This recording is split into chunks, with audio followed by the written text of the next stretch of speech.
법무사 14기 박형식 법무사라고 합니다. 내분 여러분, 그리고 시의회 회원 여러분, 바쁘신 가운데서도 이렇게 참석해 주셔서 감사합니다. 네. 정말 감사합니다.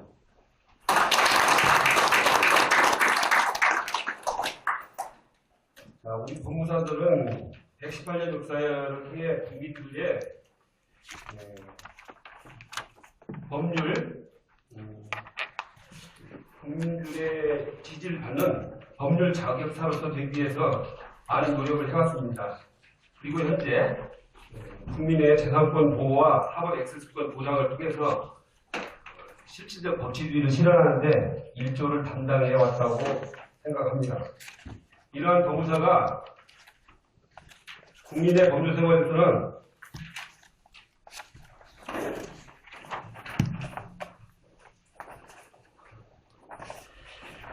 국민의 법률 생활에서 없어서는 안 될 필수적 전문가로 인정받기 위해서는 법무사 개개인의 역량 개발과 실력 양성도 중요하겠지만 집단적 차원에서도 대외적으로 국민들의 지지를 받을 수 있는 도덕성을 갖추는 저희 업계의 정화 활동이나 공익 활동, 봉사 활동이 필요하고 대내적으로도 법무사 집단의 생존과 직역 확대에도 힘써야 할 것이라고 생각합니다. 이를 위해서는 우리가 어떤 방향과 목표를 가져야 하는지, 또 우리가 가지고 있는 수단과 방법은 무엇이 있는지 연구가 되어야 할 것으로 생각합니다. 또한 이를 통해서 대국민 설득의 논리를 개발하여 업계 현안에 대처하여 나가야겠습니다. 자, 이런 의미에서 우리 시의회는 매년 1회 업계 현안이나 업계 발전을 위한 주제에 대하여 토론회를 개최해 왔습니다. 오늘 열리는 토론회에서도 제1주제로 집행과 제도의 개선 방안, 제2주제로 부실등기 방지를 위한 제도 개선 방안을 준비하였습니다. 지금 우리 법무사업계의 현 시국은 우리 모든 법무사님들이 힘을 모으고 지혜를 짜내고 의지를 통일해야 할 때라고 생각합니다. 우리 이번 토론회가 우리 업계의 힘을 모으는데 일조할 것이라고 생각합니다. 우리 토론회 과정에서 각 30분이나 되는 자유토론 시간도 마련되어 있으므로 여러분들의 활발한 토론 참여를 부탁합니다. 자, 국민을 위하는 법무사 만세! 감사합니다.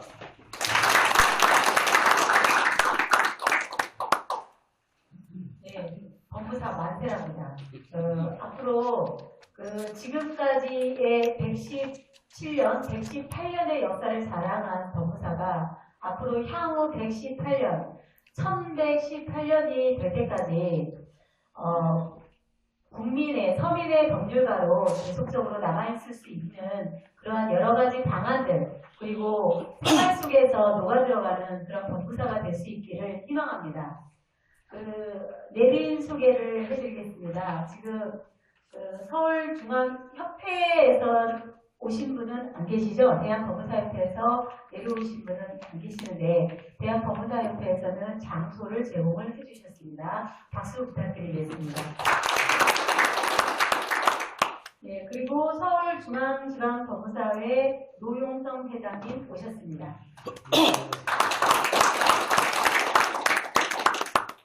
네, 감사합니다. 경기중앙지방법무사회 박용규 회장님 오셨습니다. 예, 축하합니다. 멀리서 아침 일찍 오셔서 제일 먼저 도착해 계시더라고요. 울산지방법무사회 황윤찬 법무사님 오셨습니다.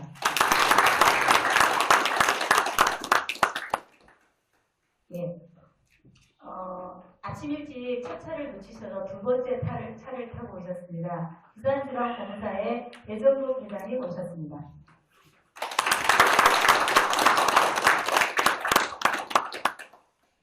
그리고 현 회장은 아니지만 전 동부지방법무사회 회장을 역임하신 조태익 법무사님 오셨습니다. 감사합니다. 다른 많은 내빈들이 방문을 해주셨고 토론회에 참석을 해주셔서 다시 한번 감사를 드리고요. 저희 그 시험 출신 전임 고문님하고 전임 회장님들 먼저 소개를 해드리겠습니다. 제1기의 김종길 법무사님 오셨습니다.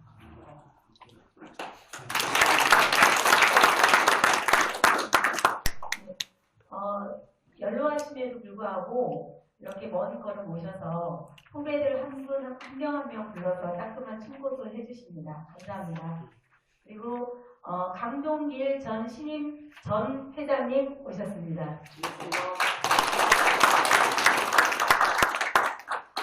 네, 직전 시우의 전 회장님이신 박진열 회장님 오셨습니다. 반갑습니다. 네. 저희 법무사 시험 법무사 출신들 중에서는 오랫동안 이 이름이 회자되고 왔고 각 지방회도 역임을 하시고 그러셔서 많은 분들이 다른 분은 몰라도 최인수 회장님은 알고 계시죠? 제일 마지막에 제가 소개를 해드립니다. 최인수 전임 회장님 오셨습니다. 안녕하세요. 예, 그리고 또 소개에 빠지신 다른 일반 법무사님들 계시는데요. 여기에 오늘 참석하신 분들은 저는 토요일 주말임에도 불구하고 오신 분들은 일당백의 의지로 오셨다고 생각합니다. 이후에 있을 토론의 사회는 송영덕 시우의 부회장님이 보실 것입니다. 부회장님. 네. 네, 안녕하세요. 오늘 토론 사회를 맡게 된 시우의 부회장 송영덕 법무사입니다. 다시 한번 매서운 날씨에도 불구하고 만사를 제치고 참석해주신 여러 법무사님께 감사 말씀드리겠습니다. 우선 오늘 주제와 발표하실 분들과 지정 토론자 소개를 드리도록 하겠습니다.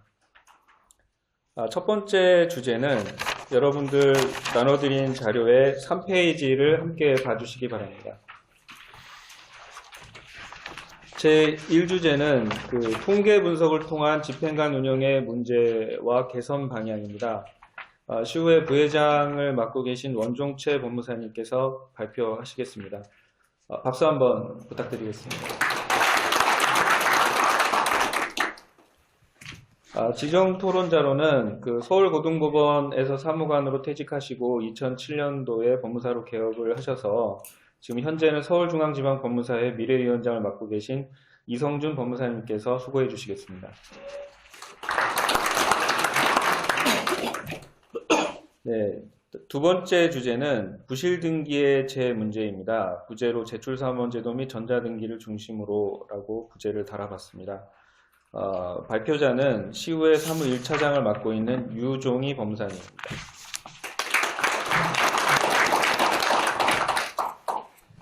이 주제 토론자로는 경실련 경기도협의회 사무처장과 수원경실련 사무처장을 겸직하고 계신 박광기 사무처장님께서 수고해 주시겠습니다.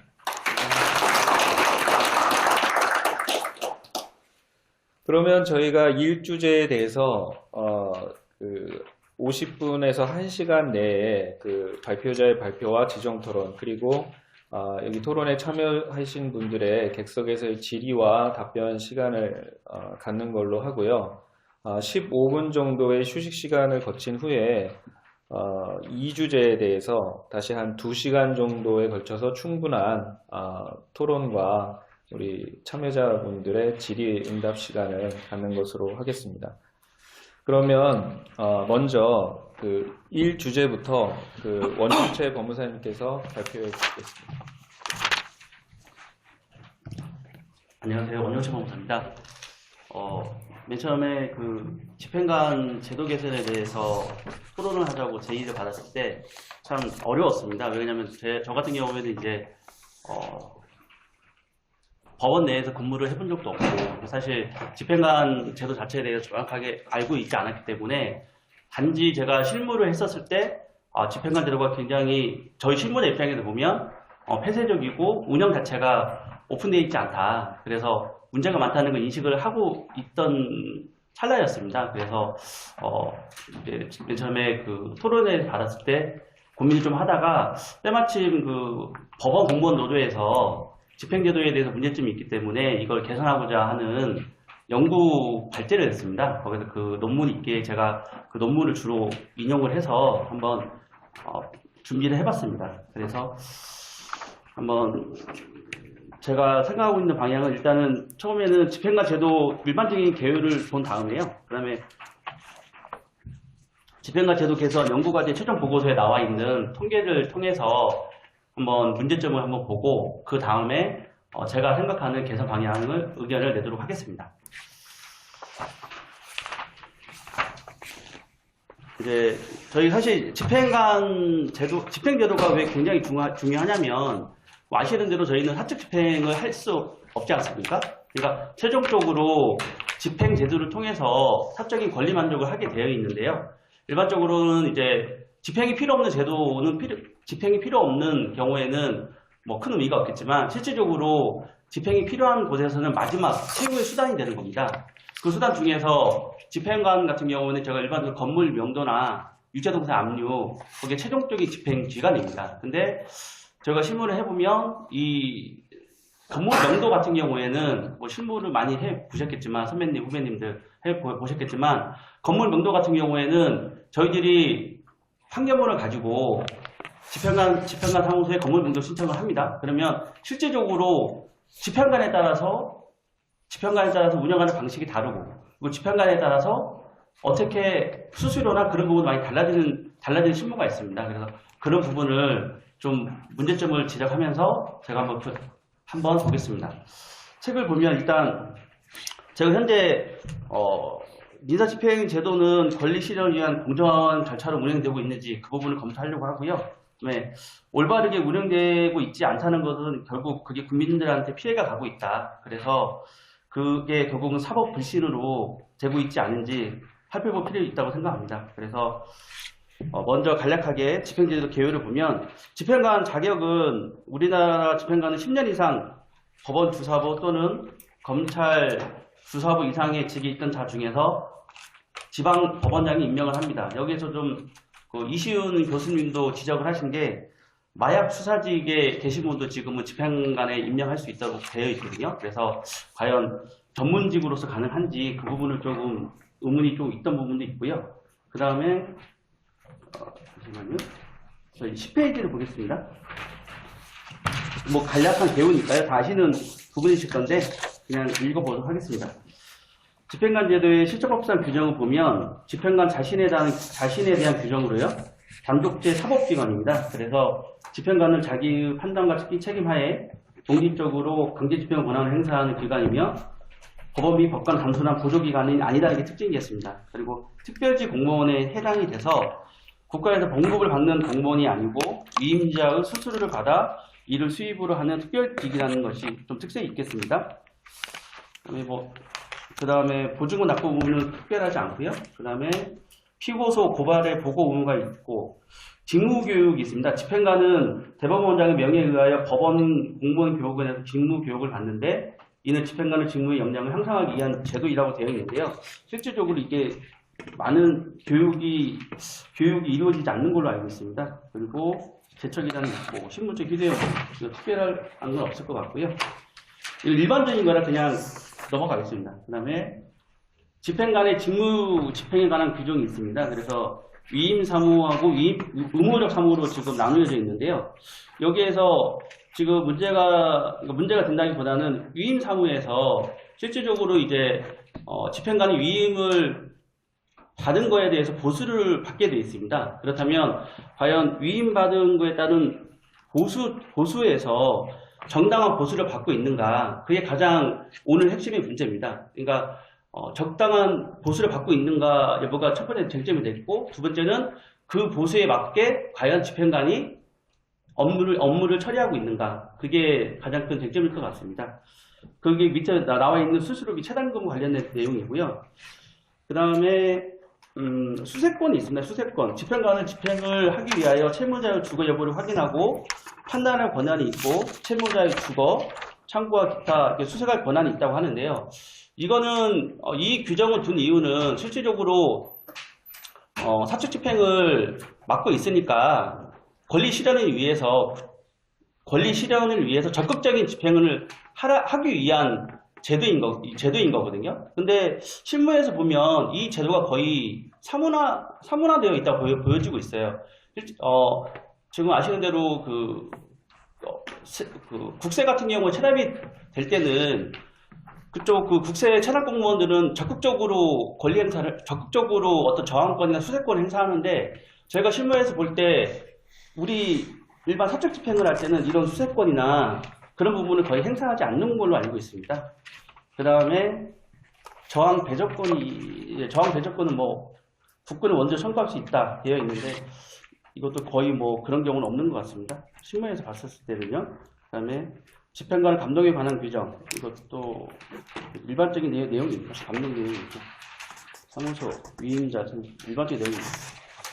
일반적 계획이니까요. 그냥 한번 쭉 읽어보겠습니다. 그리고 각국 집행관 제도 요약 비교표가 있습니다. 이거는 한번 이제 다른 나라와 지도 비교해서 참고하시라고 한번 넣어봤습니다. 넣어봤고, 사실 이게 비교표 봐도 제가 사실 정확히 모르겠더라고요. 근데 일본하고 잠깐 비교를 해보면 18페이지 잠깐 보겠습니다. 가장 이제 차이가 나는 게, 저희들 같은 경우에는 아까 말씀드린 대로 10년 이상 법원 주사보, 등기 주사보, 검찰 주사보, 마약 주사보 이상 직급으로 근무하면 자동으로 자격이 취득되고요. 그 중에서 지방 법원장이 임명을 하는 거거든요. 근데 일본 같은 경우에는 필기비 면접 시험으로 자격을 취득한다는 게 가장 큰 차이인 것 같습니다. 그러니까 일본은 시험 제도를 통해서 집행관을 임명을 한다는 게 가장 큰 차이인 것 같습니다. 이건 이제 일반론적인 걸 제가 이제 개요를 설명드린 거고요. 가장 여기서 제가 핵심을 봐야 될 게, 이게 지금 제가 표를 갖다가 복사를 해서 잘 안 보이시는데 19페이지를 잠깐 보시겠습니다. 이제 19페이지부터 25페이지까지가 이제 통계거든요. 통계인데 이게 잘 안 보이시는데 제가 일단 두두상으로 설명을 잠깐 드리겠습니다. 첫 번째가 이게 지금 최근 5년간 전국 법원별 집행관 처리 사건 수를 나타내는 겁니다. 이거는 지금 법원 행정처가 국정감사에서 국회 박준순 의원에게 제출한 자료에 의해서 통계인 거거든요. 근데 이 통계를 잘 안 보이시는데 이걸 잘 안 보이시는데 제가 일단 여기서 부두상으로 설명을 드리면, 이게 연간 한 90만 건 된답니다. 연간. 여기에 나오는 통계를 쭉 보면 집행관 전체 처리 건수가 연간 90만 건이 되는데요. 집행관 수를 기준으로 했었을 때 2011년 기준입니다. 2011년 기준으로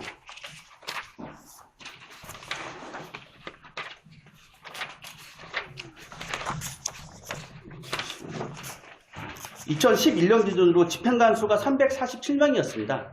그런데 347명을 기준으로 90만 건이라는 숫자를 나누게 되면 연 1인당 집행관이 처리하는 건수가 2,500건입니다.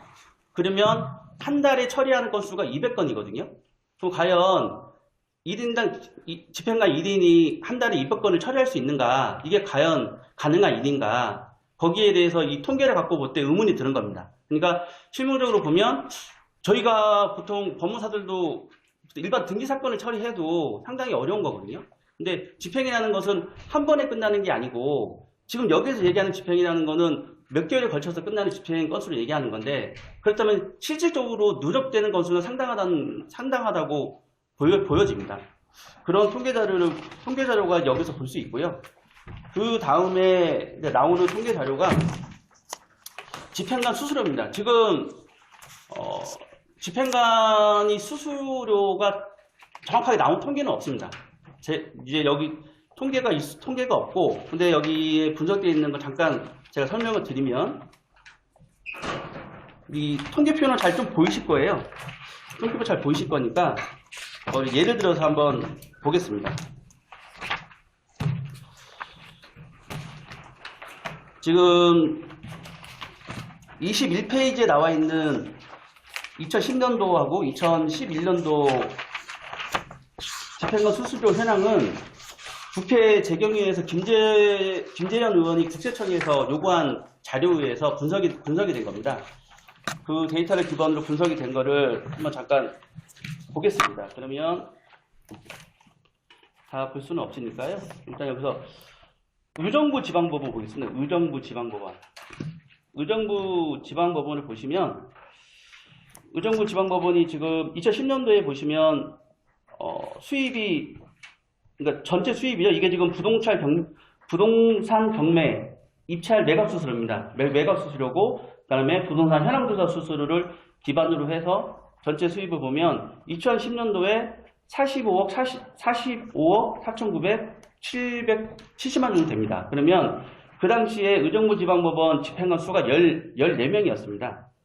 14명. 14명이면 1인당 수수료가 한 3억 2,500 정도 나옵니다. 1년에. 이 기본 통계를 봤었을 때요. 그 다음에 지금 그 다음 장 보면 2011년도 의정부 지방법원 수익을 보면 55억 7,300 정도 나오거든요. 그러면 그 당시 집행관이 14분이셨으니까 평균 수익이 수수료가 3억 9,800이 나옵니다. 근데 이 수익은 부동산 경매하고 부동산 현황조사 그 수수료만 놓고 얘기하는 거거든요. 그러니까 이 통계를 기본자를 봤었을 때 우리가 일반적으로 과연 집행관이 얼마나 버는지 뭐 뉴스에 가끔 나오죠. 뭐 억대가 넘는다. 예를 들면 뭐 10억이 넘는다. 그런 얘기가 있는데 이걸 근거로 봤었을 때는 실질적으로 그 정도 수입이 가능하다. 충분하다. 그런 데이터를 나타낸다고 보여집니다.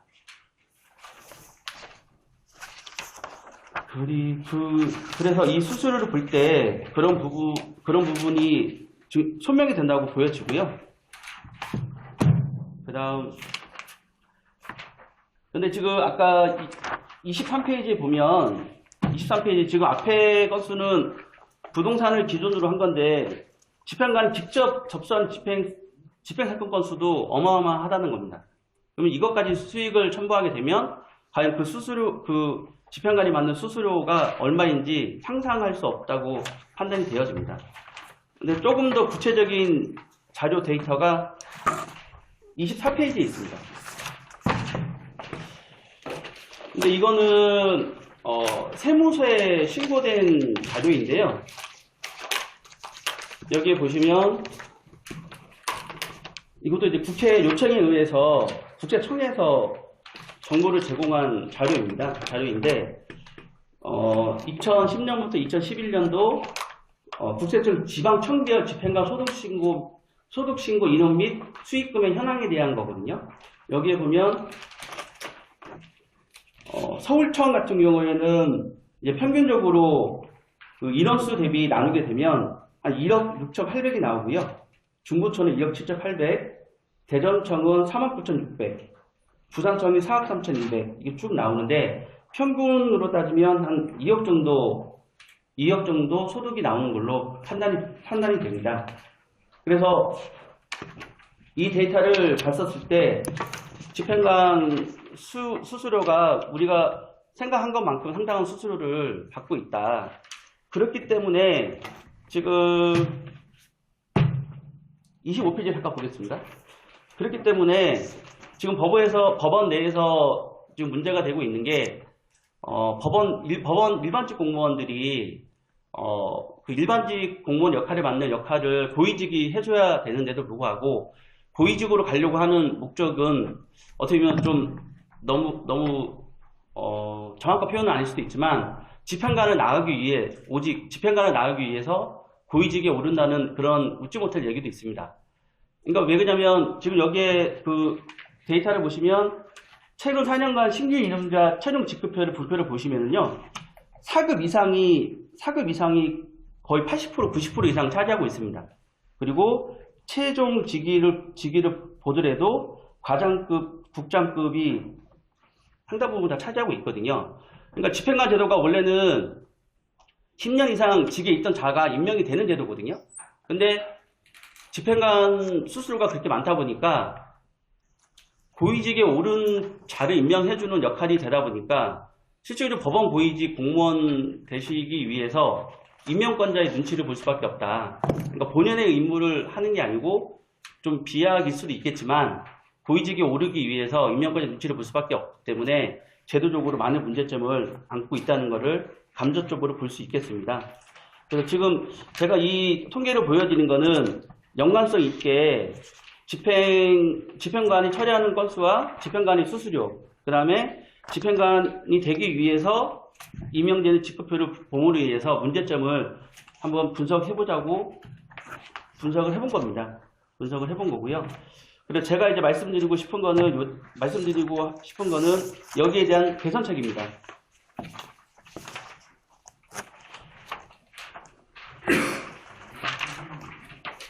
26페이지를 보시면 되겠습니다. 제가 실제로 쓴 거는 이제 26페이지부터거든요.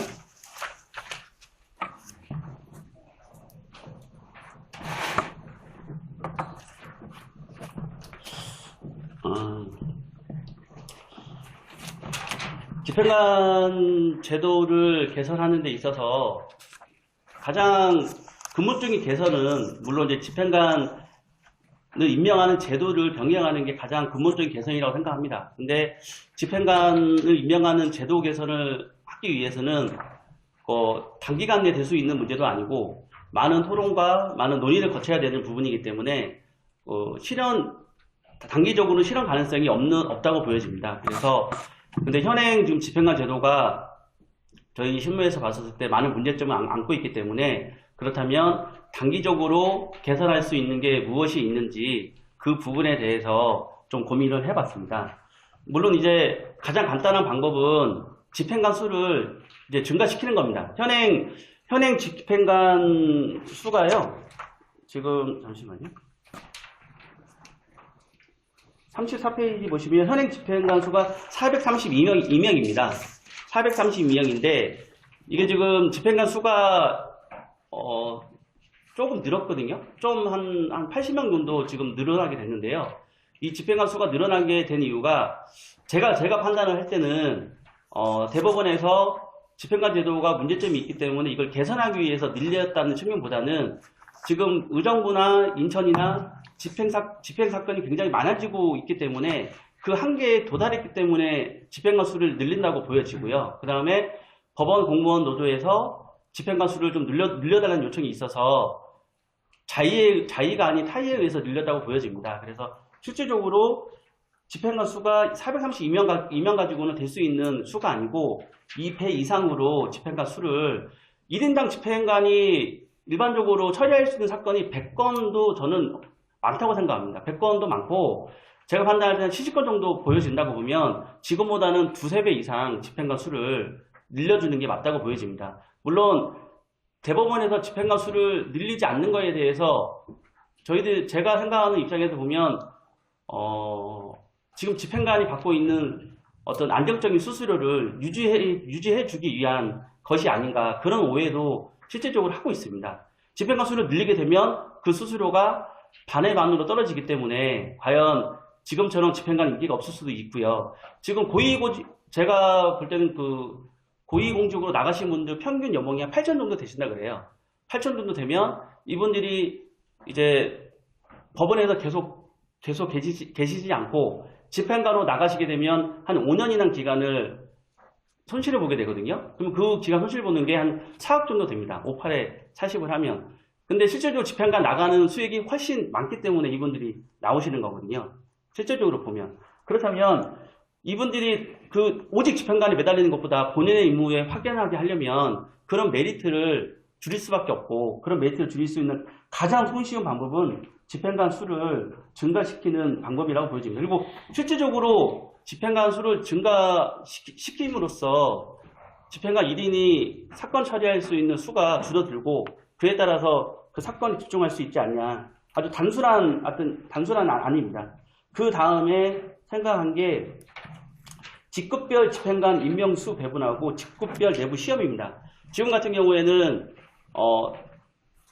예를 들면 고위직만 무조건은 아니겠지만 고위직 위주로 집행관이 나가게 돼 있거든요. 그런데 지방 법원장의 임명권의 권한이니까요. 그 임명권의 권한을 좀 제한하자는 겁니다. 그러니까 예를 들면 3급부터 1급까지 10명, 그리고 4급부터 6급까지 뭐 5명, 그 밑에 직급도 나갈 수 있게 그 직급별로 구분을 함으로 인해서 직급별을 좀 집행관 나가는 걸 분류를 해주자는 겁니다. 그러면 그에 따라서 실질적으로 집행관 임명될 수 있는 7급제 공무원도 집행관에 나올 수 있고, 그렇게 되면 요령화가 되진 않거든요. 지금 집행관 나오신 분들 평균 연령이 50이 다 넘으시고 53? 그 정도 되신다 그래요. 그러면 실질적으로 이분이 집행관 역할을 할 수 있는 연령대는 실질적으로는 평균 연령이 그렇게 되다 보면 그렇게 될 수가 없거든요. 그래서 그런 부분을 좀 그런 부분을 보완하는 방향으로 직급별로 집행관 임명수를 배분하는 걸 생각을 좀 해봤고요. 그 다음에 직급별 같은 경우도 지금 지방법원장이 임명하지만 그 내부 시험을 통해서 공정하게 내부 시험을 통과한 자 중에서 임명하는 걸로, 예를 들면 물론 10명을 뽑는다고 하면 10명을 뽑는 게 아니고 일단 내부 시험을 통해서 일단 1차 검증을 하고 그 2차 검증 때 지방법원장이 임명하는 걸로 그렇게 일부 좀 수정을 하면 현재 좀 문제되고 있는 게 바뀌지 않을까, 그런 생각을 좀 해봤습니다. 그 다음에 지금 가장 문제되는 게 지금 저희나 그 일반 국민들이 인식을 못하고 있는데요. 집행관 수수료가 가장 많이 받는 게 그 매각 수수료입니다. 매각 수수료. 부동산 경매를 할 때 매각 수수료를 통해서 가장 많은 수익을 얻거든요. 이 매각 수수료가 실질적으로 뭐냐면 중개 수수료입니다. 중개 수수료. 부동산을 그러니까 중개사 입장에서 보면 중개하고 받는 수수료하고 똑같은 겁니다. 근데 그 수수료를 받는다는 거를 일반인사 인지를 못해요. 왜냐면 집행 비용이나 명목으로 나가기 때문에 이게 집행관이 집행법원에서 매각을 통해서 그 매각하는 일을 통해서 받는 수수료라는 거를 인지를 잘 못하고 있습니다. 실질적으로 그게 매각 수수료인데, 그런데 집행관이 그 매각 수수료를 받기 위해서 그만큼의 일을 하느냐, 그게 사실은 관점이거든요. 근데 실무에서 보면 그런 역할을 잘 못하고 있다는 거죠. 그냥 법정에 와서 입찰됐다는 그런 어떤 행정적인 업무를 통해서 수익을 내는 거지, 실제 집행을 통해서 수익을 내는 부분이 아니기 때문에 이 부분에서 집행관 매각 수수료를 좀 상당 부분 인하를 해야 된다. 지금 같은 수수료보다는, 그러니까 거꾸로 집행관 부동산 매각 수수료는 상당히 높거든요. 근데 집행관이 나가서 하는 수수료는 상당히 낮습니다. 그러니까 실제로 집행관 같은 경우에는 직접 위임받는 사건, 유체동산 압류나 예를 들면 건물 명도 같은 경우에는 실제로 수익이 크지 않아요. 그러니까 이분들이 그쪽 업무를 소극적으로 할 수밖에 없는 구조가 되겠습니다. 소극적으로 하더라도 부동산 매각 수수료에서 상당한 수수료가 나오기 때문에 소극적으로 적극적으로 할 이유가 없는 겁니다. 그러니까 그 밸런스를 좀 맞춰줘야 될 필요가 있다. 그렇지 않으면 만약에 매각 수수료를 낮추지 않을 거면 그만큼 서비스를 해야 된다. 그게 뭐냐면 지금 현재 저희 부동산 경매 같은 경우에는 권리 분석을 할 때 대법원에 있는 정보 가지고는 사실 권리 분석을 못 합니다. 실제적으로. 권리 분석을 못 하니까 일반 사설 컨설팅에서 권리 분석을 대신 해줘서 하거든요.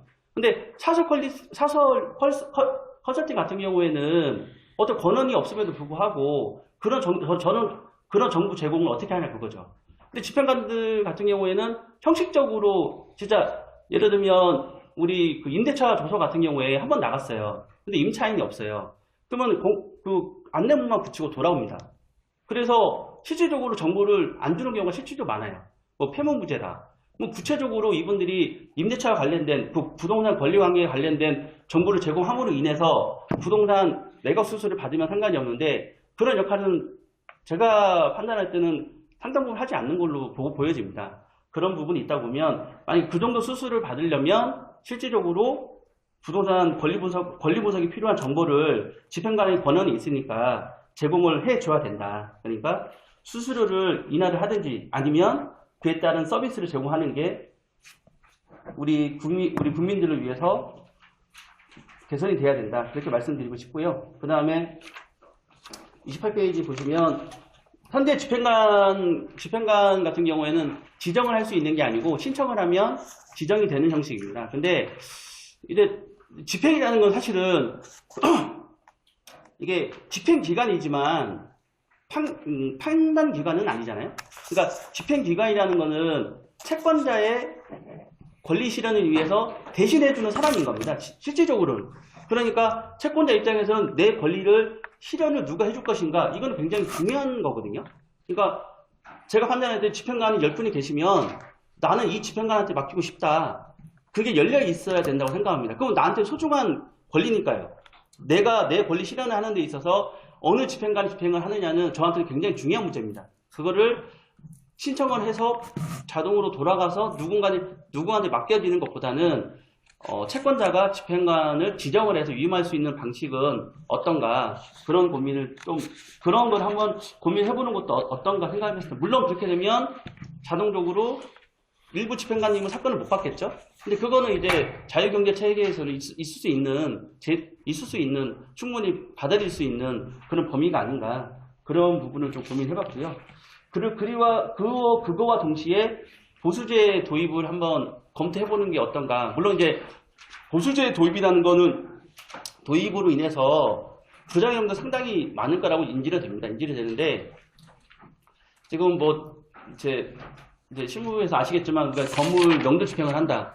그러면 건물 명도 집행할 때 집행관 수수료 규칙 줘서 되진 않거든요.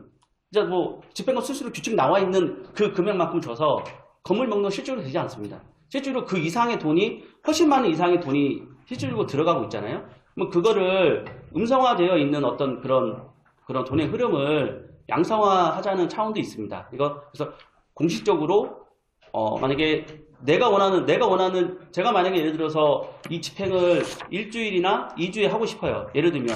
그러면 그에 따라 집행이 이루어진다고 보면, 물론 기본 집행 기간이 있겠죠. 기본 집행 기간이 있는데, 내 입장에서 보면 이 한 달이 늦어짐으로 인해서 내가 손실보는 게 예를 들어 1억이에요.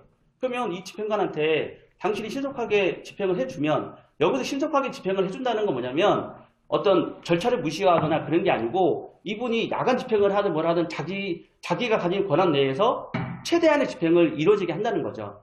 그런 집행을 한다면 내가 인센티브를 주겠다. 그런 제도도 그러니까 성공보수라고 얘기를 해야죠.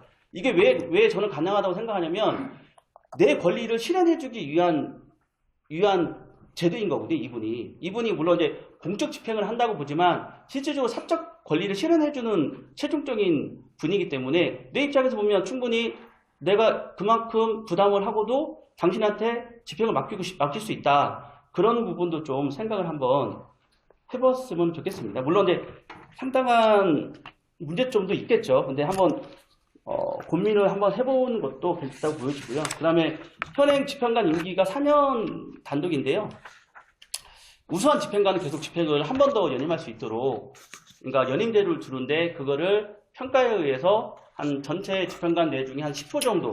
근데 그게 집행채권자의 만족도에 따라서 평가를 받아서 이분이 연임할 수 있는, 그러니까 임명권자에 의해서 연임되는 게 아니고, 만족도에 따라서 우리가 예를 들면 어떤 위임을 하면 서비스 만족을 받듯이, 물론 그런 서비스 만족 그런 개념은 아니고, 실질적으로 집행에 있어서 집행채권자의 만족도에 따라서 임기 연장을 할 수 있는 예외적으로 그런 부분도 한번 생각을 해볼 수 있지 않냐. 왜냐하면 집행관이 집행을 열심히 하거나 내가 집행을 하는데 어떤 동기부여가 필요하기 때문에 그런 제도도 좀 필요하지 않냐라는 게 좀 의견이고, 그 다음에 생각한 게 이제 현재 지금 집행관, 제가 이제 좀 약간 황당한 게, 제 실무에서 말씀드리면, 제가 이제 전화가 이제 누가 이렇게 오셨는데, 주민등록 주소지가 되어 있지 않고 어머니 집에 되어 있는데, 자기도 없는 사이에 집행관이 와서 이제 압류물을 붙였다는 거예요.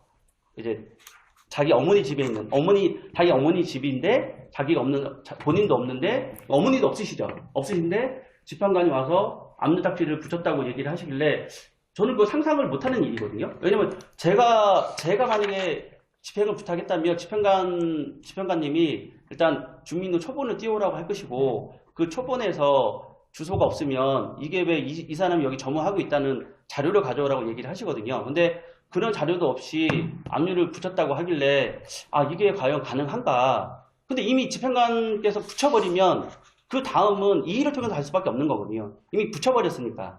그 다음 절차는 물론 이제 내부적으로 뭐 진정을 넣거나 그건 다음 문제고, 이미 집행을 당한 사람 입장에서 보면 집행관의 저분에 이 일을 가야 되는데, 근데 과연 그 기준에 대해서 제가 설명을 못 하겠는 거예요. 아니, 이런 경우는 붙일 수 있냐. 근데 제가 아는 상식이라 그러죠.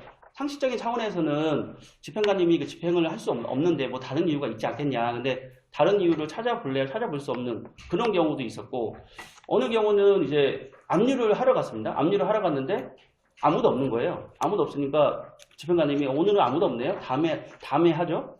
그래서 일주일 미루더라고요. 그래서 저는 이제 그때 열쇠공을 다 데려갔어요. 바로 이제 붙이려고. 근데 오늘은 없으니까 다음에 하시겠다. 그래서 아 그런가 보다 그랬는데, 저희 또 채무자의 입장에서 보면 당일날 문을 열고 압류를 붙이셨다는 거예요. 없었는데. 그러니까 과연 이게 어느 기준이라는 게 집행관별로 다 다르시더라고요. 그래서 그런 실무는 사실은 저희 실무자 입장에서도 예측 불가능하고, 그런 부분을 좀 직무 규칙화를 만들어서 예견 가능하게 그렇게 좀 해야 되지 않겠냐.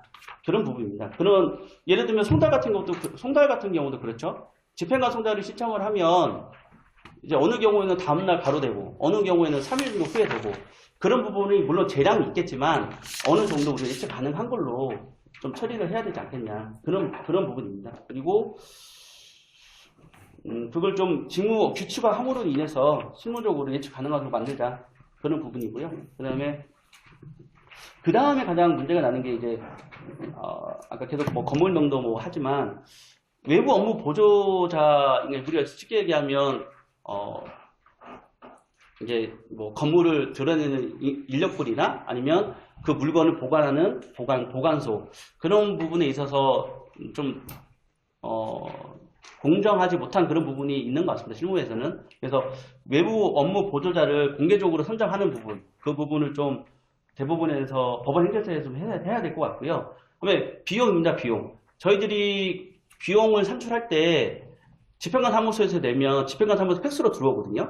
이 건물 명도 같은 경우에는 총 이렇게 얼마다 내역서가 들어오는데, 저희는 그 내역서대로 내야 된다는 거죠. 그러면 실질적으로 그 내역서가 맞는지도 모르겠고, 지금 뭐 이번에도 뉴스에 나왔는데 지방하고 서울하고 각 지역별로 그 비용이 차이가 워낙 많이 난답니다. 워낙 많이 나기 때문에, 그러면 이게 과연 무엇이 공정하고 얼마가 합리적인 건지 그게 모르니까, 제 생각은 직접 집행 채권자가 공개적으로 선정되어 있는 곳이 있잖아요. 그러면 직접 채권자가 비용을 요청을 하고 거기에서 비용 요청이 들어오면 지급하는 걸로, 그런 걸로 한번 바뀌어야 되지 않을까. 그게 공정하지 않을까. 그게 왜 그러냐면, 일반적으로 만약에 집행관이 외부 업체에서 비용을 받아주게 되면 사실은 이게 내부적으로 예를 들어서 그러니까 업무 보조자가 서로 자기한테 업무를 달라고 할 수 있는 그런 루트가 될 수밖에 없거든요. 집행기관이 그걸 가지고 있으니까 그 권한은 아예 그냥 직접 채권자하고 다이렉트 할 수 있게 해야 되지 않냐. 이게 제 의견이고요. 이렇게 하는 게 지금 일부 현재 지금 문제되고 있는 집행제도를 개선할 수 있는 좀 점진적인 개선 방향이 아닌가, 그런 생각입니다. 근데 최종적으로는 전국적 개선은 집행관 임명을 좀 일부를 좀 보완을 한다면 집행관 임명 자격에 시험을 통과한 자를 추가하는 게 어떤가. 물론 이제 제 원래 생각은 집행관은 시험으로 뽑아야 된다고 생각을 합니다. 근데 그거를 한 번에 바꿀 수는 없고, 집행관 현재는 지금 독점을 하고 있다 보니까 과연 이 집행제도가 이분들에 의해서 잘 운영되고 있는지 그런 평가를 할 수 없습니다. 그러니까 약간 경쟁을 한다고 보면 집행관 임명 자격 중에 시험을 통과한 자를 추가를 해서 임명할 수 있도록, 그게 가장 전국적 개선이 돼야 된다고 생각을 합니다. 물론 이제 집행관 제도 개선에서 법원으로 편입을 하자, 그러니까 아예 집행관 제도를 외부에 집행관의 제도를 따로 두지 말고 법원 내에서 집행관 제도를 운영을 하자, 그런 주장도 있으십니다. 근데 사실 제가 이거 볼 때 가장 설득력은 있으세요. 왜냐면 현재 제도로 봤었을 때는 이 제도를 개선하는데 가장 효과적인 거는 법원 내부로 편입하는 게 효과적이라고 보여지지만, 그건 효과적인 측면에서는 가능하고, 근데 공정한 측면에 있어서 우리 일반 국민들이 공론하니까 그런 측면에 있어서는 집행관 제도는 지금처럼 현재가 유지되는 게 맞고 자격자를 변경하는 게 맞다. 그게 제 최종적인 의견입니다. 그리고 뭐 마지막으로 뭐 보조 업무는 법원 업무로 지속되는 거는 일반적 단순히 좀 그런 내용입니다. 그런 내용이고 이제 최종적으로 그 좀 약간 좀 지금 뭐 지금까지 집행제도를 유지해 오신 게 집행관 선배님들이 계셨기 때문에 집행관 제도가 잘 유지되고 현재까지 온 건 또 사실입니다. 그런데도 불구하고 단지 뭐 통계학적으로 집행관 수수료가 많다는 이유만으로 이게 문제가 있다. 그거는 절대 아니거든요. 그건 아닌데 만약에 그 수수료를 그만큼 받을 수 있을 만큼 과연 우리가 일반 사회적으로 그걸 공감을 하느냐. 근데 그렇지 않다는 거죠. 우리 봤었을 때는 업무에 비해서 너무 많은 수수료를 받는다고 인식을 하고 있으니까 그런 부분을 좀 제도 개선을 하자. 그런 측면입니다. 그런 측면이어서 그 외부에 의해서 개선하는 것보다는 내부적으로 개선을 함으로써 좀 국민들에게 보다 더 나은 서비스를 제공했으면 하겠습니다. 예, 이상으로 발표 마치겠습니다. 네, 감사합니다. 우리 집행관 운영 개선 방향에 대해서 이성준 법무사님의 그 지정 토론 의견을 듣기 전에 특별히 그 이성준 법무사님께 좀 감사 말씀을 드려야 될 것 같습니다.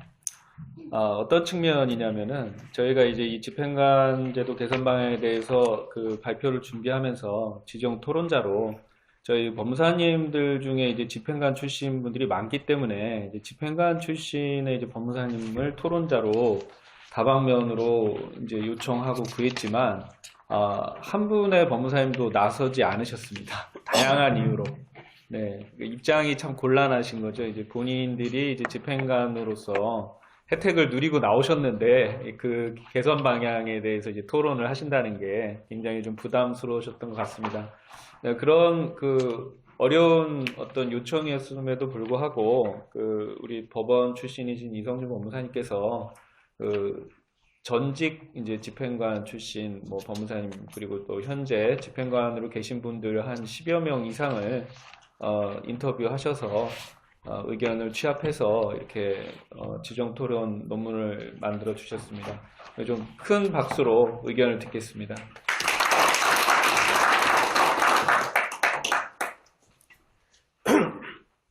안녕하십니까. 저는 법무사 이성준입니다.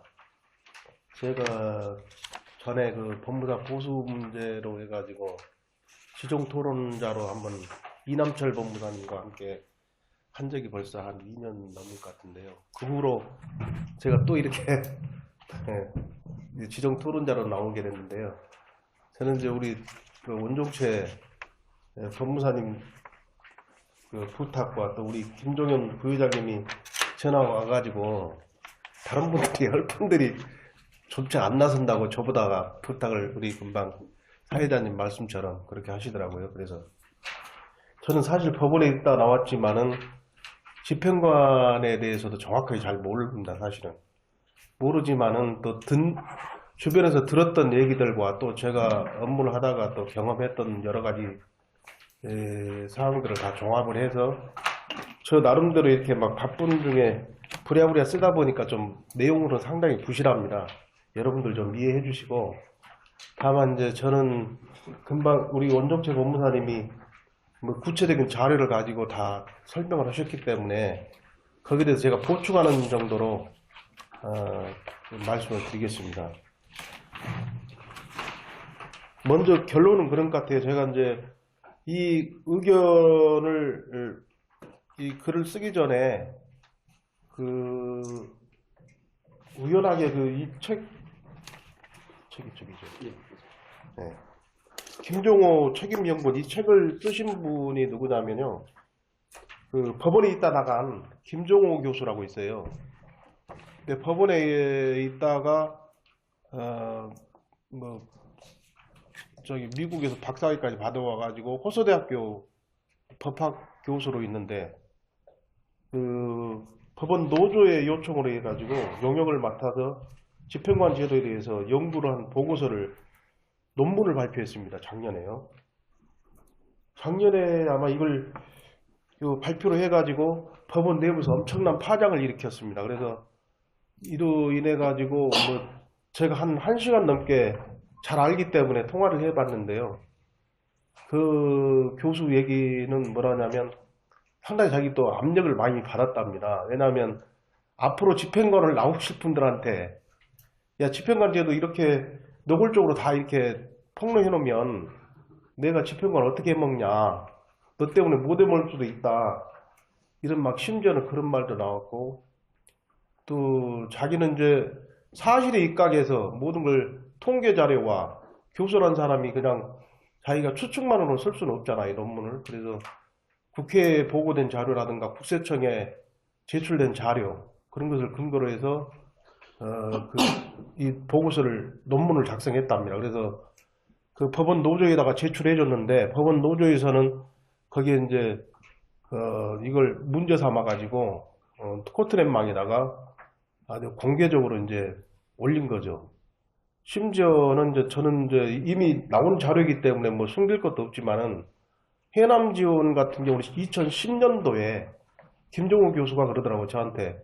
형님, 2010년도에 해남지원에서 연 12억을 벌었다면 이해가 가십니까? 라고 저한테 얘기하더라고요. 그래서 저는 깜짝 놀랐어요. 저는 집행관이 그 정도로 많이 번 줄을 몰랐습니다. 요즘 특히나 지금 법무사 하신 분들은, 우리 여기 앉으신 법무사님들 다 수입이 다 뭐 한 달에 얼마 되실지는 모르겠지만, 정말 1년에 12억이면 한 달에 얼마를 벌었다라고 생각합니까? 1억입니다, 1억. 그 많은 돈을 벌었는데, 우리가 통상적으로 말하면 집행관 하면 바로 고수익자 이렇게 성립이 되지 않습니까? 그러니까 야, 이게 장난이 아니구나. 이게 정말 저 자신도 그 얘기를 듣는 순간, 야, 참 이게 나름 뭔가라는 생각이 들기도 하고, 나도 집행관 하고 나올 걸이라는 생각도 들더라고요. 근데 어쨌든 간에 그건 다 지나간 얘기고요. 이제 앞으로 여기 지금 집행관 하시고 나오신 우리 선배님들 많이 계시는데, 저 또한 이제 이 부분을 발표하는 데 있어서도 상당히 좀 염려스럽기도 하더라고요. 이게 자기가 어떤 말을 하냐에 달려서 또 다른 이상한 말이 돌 수도 있고, 그래서 여러모로 고민도 했는데, 어쨌든 또 할 말은 해야 되겠고, 또 큰 강줄기는 마음대로 돌릴 수 없다라고 봅니다. 왜냐하면 그 강줄기를 돌리다 보면은 많은 인력과 시간과 돈이 필요하거든요. 그런데 이게 지금 대내외적으로 법원 내부뿐만 아니라 외부에서도 이걸 상당한 지금 변화를 촉구하고 있는 것 같아요. 그래서 이건 뭐 집행관들이 뭐 자기들이 자이든 타이든 간에 이제는 바로 이제 직면한 문제로 다가왔다는 거죠. 그래서 제가 한 10여 명의 집행관들, 아는 집행관들하고 이렇게 전화 또는 이렇게 만나서 얘기를 나눠보니까, 지금 현재 집행관 하고 있는 분들은 당신들이 그냥 이제는 마지막이다, 집행관 혜택을 누릴 수 있는 사람들은 자기들로서 마지막이라는 생각을 갖고 있더라고요. 그리고 이제 안에 있는 이제 서기관급 이상 이제 예비 집행관들은 나는 과연 집행관으로서 혜택을 누릴 수 있을까? 그 불안 심리가 상당히 쌓이더라고요. 그렇다면 이게 정말 뭔가, 결국 아까 우리 원종채 법무사님 말씀하신 것처럼 법원에 고의적으로 올라가는 것은, 일반직 고의적으로 올라가는 결국 집행관을 하기 위한 수단인 거 아닌가. 그래서 제가 이제 최근에 어떤 부의사관인데, 잘하는 부의사관한테 이제 우연하게 이제 얘기를 나눠보니까 뭐라 하냐면, 집행관 제도는 바뀌어야 되는 거 아니냐라고 얘기했더니, 지금 법원의 원장이나 이런 고위직들은 집행관 제도를 만약에 이걸 서기관급 이상들한테 혜택을 주지 않으면 이 사람들이 과연 말을 들을까? 원장 말을 들을 수 있을까? 자기들이 통제하는데 좀 힘들지 않을까?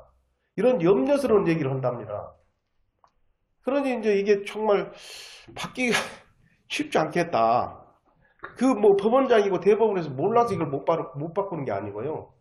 이게 이제 물론 내부적으로는 검토해서 지금 아까 우리 원종채 법무사님 말씀하신 것처럼 다른 나라의 제도들을 전부 다 분석하고 연구해 놨습니다, 실제로가. 그래서 조만간에 아마 어떤 방식으로 더 앞서가는 개선책이 나올 것으로 보이는데, 지금 이 상태에서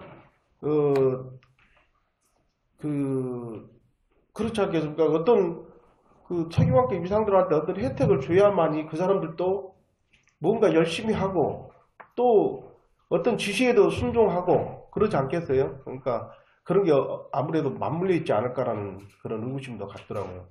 그래서 그냥 그게 나온 말이 아니라 현실이구나 그렇게 느꼈고요.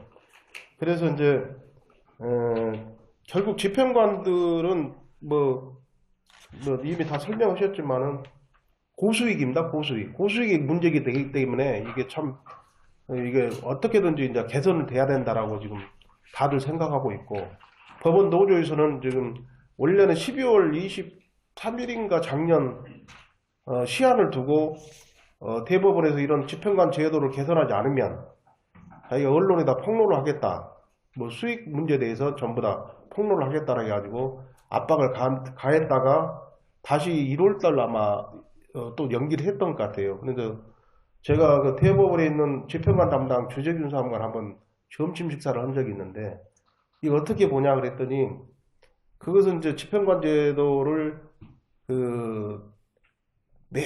매년마다 이제 법원 노조에서는 집행관 제도를 개선하자. 그래서 6급, 그러니까 5급 이하 주사보까지 지금 법에는 그렇게 돼 있는데, 실제로 주사나 주사보가 임용되는 경우는 거의 없다시피 하니까 거기까지 혜택을 누릴 수 있도록 해주라.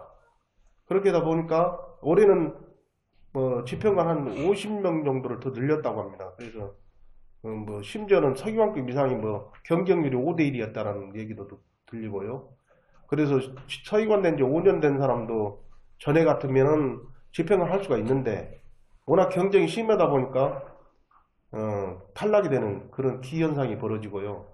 왜냐하면은 더욱이나 이렇게 이제 안으로는 법원 내부적으로는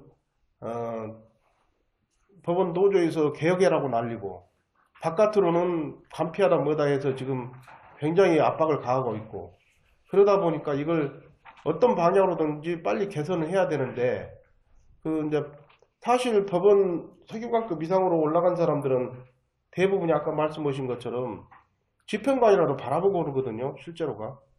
숨길 수 없는 사실이지만, 물론 그렇지 않은 분도 있겠죠. 명예를 중시하고 오신 분도 있겠지만, 대다수가 그런 생각을 가지고 있기 때문에 이건 정말 어쩔 수 없는 현상이구나.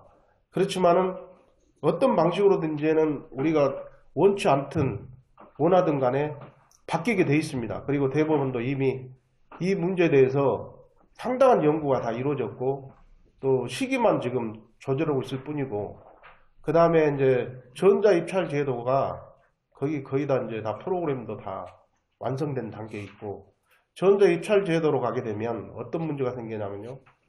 이제 지금 우리가 경매 절차에서 아까 현황조사 수수료를 말씀하셨는데, 지금 감정보고서를 아마 법무사님들 보시면은 정말 가관이 아닙니다, 정말. 왜냐하면 저는 이제 그 문제를 삼고 싶었지만은 자꾸 그냥 넘어갔는데, 제가 98년도, 97년도 경매개장 할 때는 서울중앙지방법원에서 그때 IMF 때 경매개장 할 때 제가 가지고 있었던 사건이 1200건 정도 됐습니다. 그러니까 사무실이 부족해가지고 어디다 놔둘 수 없는 정도로 사건이 많아서 바닥에 놔두고 퇴근하고 새벽 3시, 4시까지 일을 해도 다 못할 정도였고, 그때는 판사들이 했는데 판사들이 아예 도장을 맡길 정도였어요. 저한테 맡겨가지고 자기를 또 감당이 안 되니까 경매 개장할 때 도장을 맡겨요, 실제로가.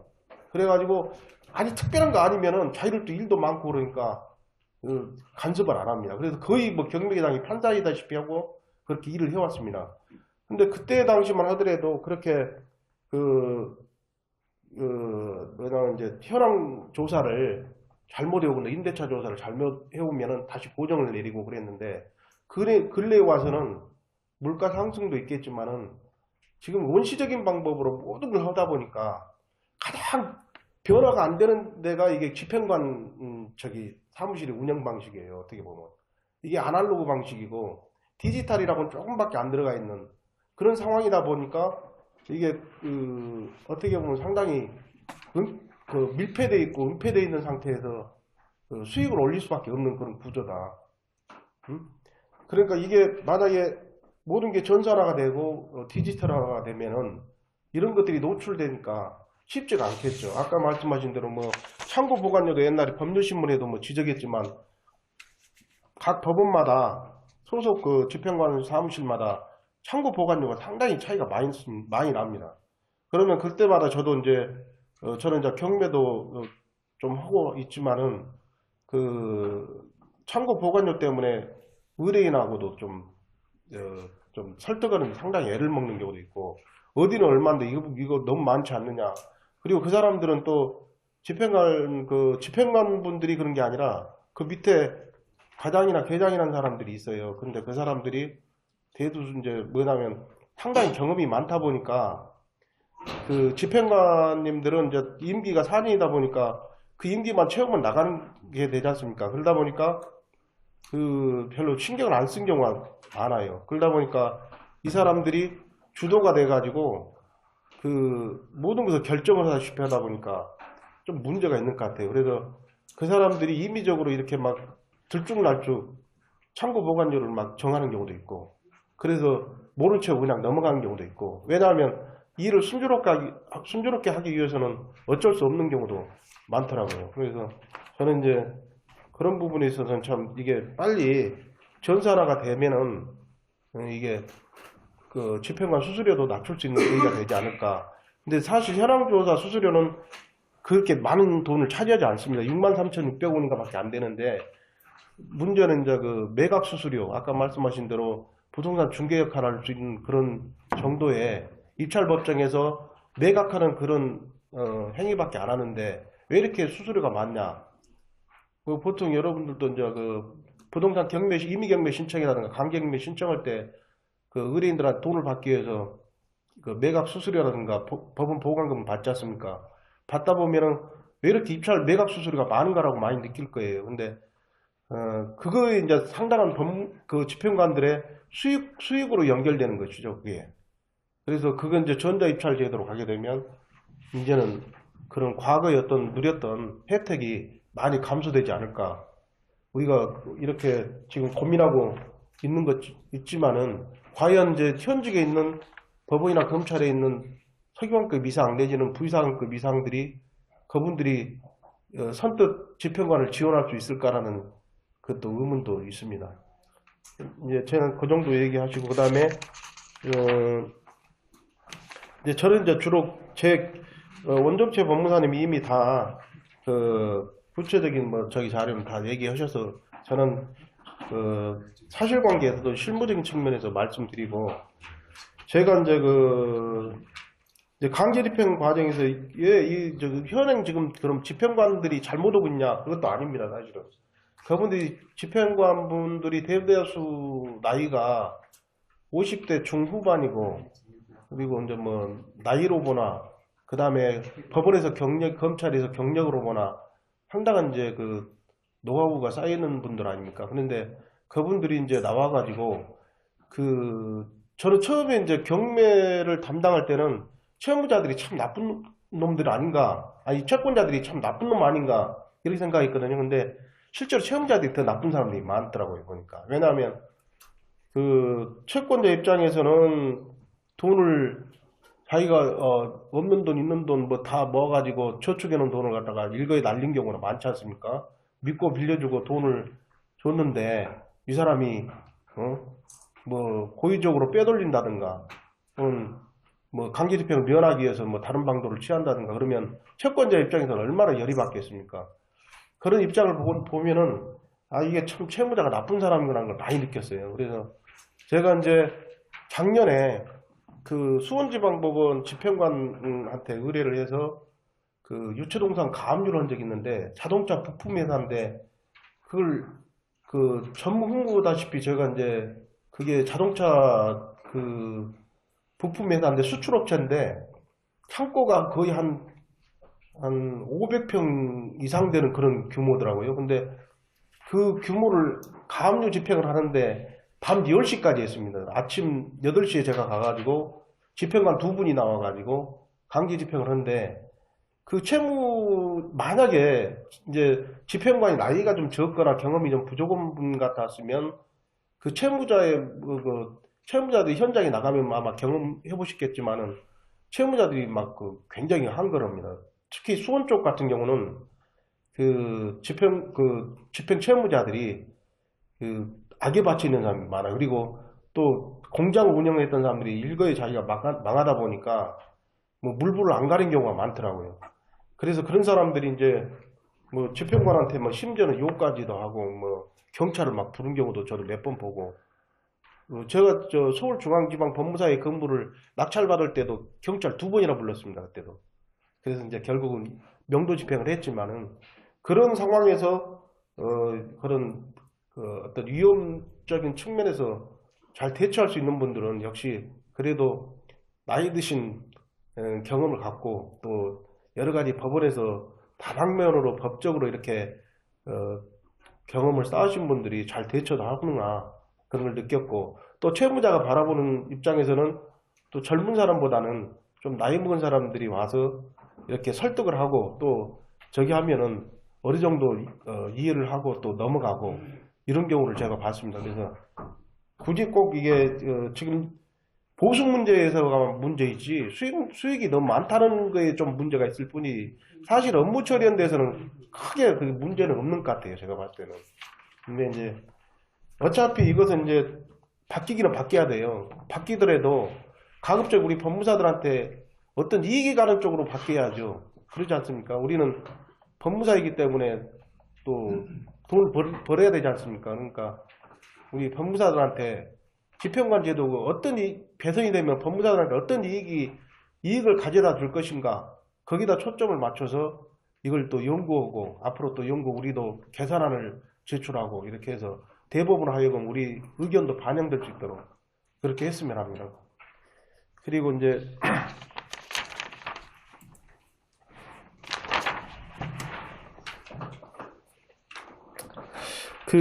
또 이제 그러더라고요. 이게 지금 아까 너무 집행관의 업무라든가 이런 것들이 너무 베일이 쌓여있는 이유는 뭐냐. 제가 한번 곰곰이 생각해 보니까 일반 우리가 지금 유체동산 압류라든가 부동산 경매 같은 경우는 법원 행정처에서 발간된 책자가 있지 않습니까? 실무조회가 있는데 그걸로는 굉장히 한계를 느껴요. 제가 최근에 주식을 압류를 해서 질권 설정한 거에 대해서 압류를 해서 매각 절차를 밟는데 집행관들도 잘 모르더라고요. 그래서 이제 얘기를 나눠보고 그랬는데 지금도 진행 중에 있지만은 그런 안갑준 아마 법제소장님께서 집행관 하실 때 쓴 그 책이 있더라고요. 그게 아마 굉장히 책이 두껍던데요. 그에 보면은 그 집행관들이 업무 처리하는데 지침서가 될 수 있을 정도로 잘 정리를 해 놓으셨더라고요. 근데 시중에 나와 있는 책은 없습니다, 사실은. 이런 집행관들이 업무 처리하는 것에 대해서 이렇게 나와 있는 것이 없다 보니까 우리 법무사들이 업무를 하는데 굉장히 좀 어려운 점이 많습니다. 어려운 점이 많고 기준도 없고 그래서 코에 걸면 코걸이고 귀에 걸면 귀걸이다 보니까 정말 법무사들이 끌려갈 수밖에 없는 구조다. 그래서 이게 노출이 안 돼 있다 보니까 법무사들이 업무하는데 상당히 어려운 점이 많다.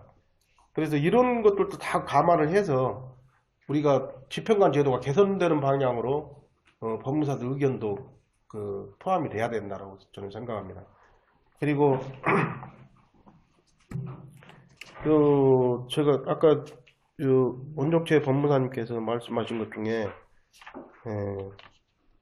이게 수수료를 자기들이 이렇게 받아가지고 자기들이 다 갖는 게 아니고 거기에 또 직원들이 있지 않습니까? 뭐 가셔 보면 알겠지만은 뭐 내부적으로 과장, 뭐 계장 해가지고 그 팀을 이루고 있습니다. 한 팀을 이루고 있어가지고 집행관하고 이렇게 세 분이서 팀을 이루어가지고 이렇게 현황 조사도 나가고 강제 집행도 나가고 뭐 송달 같은 경우는 그냥 그 집행관 사무원이 송달을 하는 경우가 있습니다. 근데 뭐 집행관께서 나가는 경우는 거의 별로 없고요.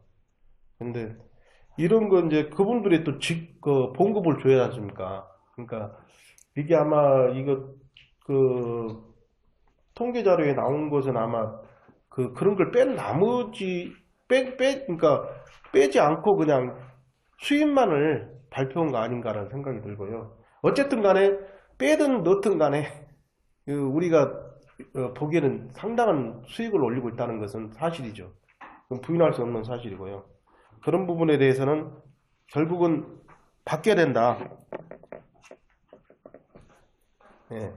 제가 이제 말이 좀 길이다 보니까 할 말은 많은데요. 결론적으로 말씀드리면 이제 대법원에서도 이미 다 연구가 끝나 있는 상태고요. 다만 시기만 조절할 뿐이고, 이제 지금 법원에 근무하고 있는 뭐 서기관급이 상당히 많아요. 그 수를 또는 검찰의 서기관급, 검찰은 제가 엊그저께 검찰 부의사관으로 계신 분을 내가 점심을 먹은 적이 있는데 엊그저께요. 근데 집행관 왜 안 나가냐고 제가 넌지시 물어봤더니 나가고는 싶은데 순서가 안 된다고 하더라고요. 왜냐 했더니 검찰 쪽은 또 할당량이 적지 않습니까? 그러다 보니까 상당히 참 불쾌하다라고 불만을 많이 갖고 있더라고요. 그래서 이게 결국은 뭐냐면 퇴직 후에 나의 그 생계를 보장해 줄 수 있는 것은 집행관이다.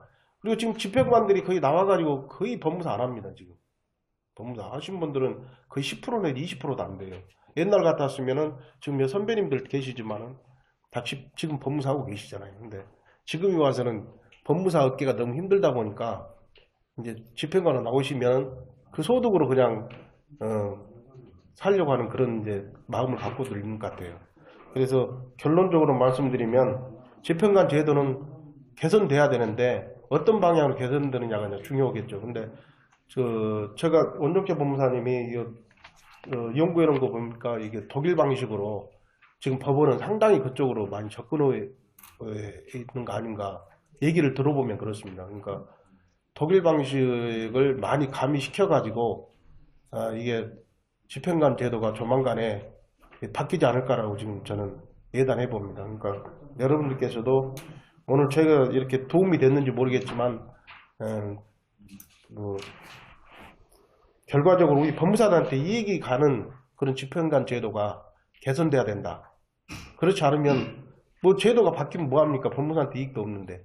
그렇지 않습니까? 그러니까 뭐 시험 제도로 바뀌든 뭘로 바뀌든 법무사들한테 직접적으로 어떤 이익이 되고 국민들한테 어떤 서비스 질 향상이 되는 쪽으로 가야 되지 않을까. 그런 측면에서 집행관 제도는 반드시 개선돼야 된다는 결론을 내리고 싶습니다. 감사합니다. 네, 우리 법원 어떤 내부의 현실을 잘 전해주신 것 같습니다. 원종채 법무사님께서는 집행관 제도, 현행 집행관 제도의 문제점에 대해서 마약 수사직이 집행관이 되는 게 뭐 타당한가, 위임 사무에서 적정 보수를 받고 있는가, 뭐 수세권이 사문화되어 있는 현실, 그다음에 일본은 이제 필기시험 및 면접시험으로 자격을 집행관을 선출하고 있는데 우리는 이제 경력자만 되고 있는 어떤 현실, 그다음에 집행관 수수료가 1인당 최소 연 수입이 3억 이상 이제 되고 있다는 점 뭐 말씀해 주셨고, 법원에서는 일반직들이 이제 어떤 집행관으로 나가기 위해서 고위직이 되는 것이 아닌가. 결국은 이제 임명권자의 눈치를 봄으로써 어떤 업무에 어떤 한계를 갖고 있는 게 아닌가, 이런 이제 말씀을 해주셨고요. 그 개선책으로 이제 집행관 수를 늘려야 된다라는 말씀과 지금 이제 고위직만 이제 집행관으로 나가는 현실을 개선하기 위해서 직급별로 이제 집행관의 수를 배분한다든가 뭐 내부 시험을 거친다든가 그런 대안을 제시해 주셨습니다. 또한 부동산 경매 매각 수수료가 하는 업무에 비해서 지나치게 높다라는 점을 지적하시면서 그 매각 수수료를 낮추거나 아니면 그 수수료에 걸맞는 충분한 국민을 위한 서비스를 제공해야 된다는 측면을 말씀해 주셨습니다. 그 다음에 집행관이 강제로 이렇게 배정되는 것이 아니라 우리 국민이 본인의 그 채권 집행을 실행하는 집행관을 이제 지정할 수 있는 그런 제도가 도입이 필요하다 말씀하셨고, 집행관마다 어떤 업무의 그런 방식이 많이 차이가 나는데 그런 것을 규칙화해서 통일시킬 필요가 있다라는 말씀, 그 다음에 집행을 실시함에 있어서 이사업체라든가 창구업자라든가 열쇠업자 이런 어떤 업무 보조자들의 선정에 있어서 어떤 투명화가 필요하고 어떤 비용의 어떤 표준화가 필요하다라는 말씀을 하셨고, 마지막으로 이제 집행관 어떤 시험을 우리도 도입해야 되는 거 아닌가 그런 말씀을 해주셨습니다.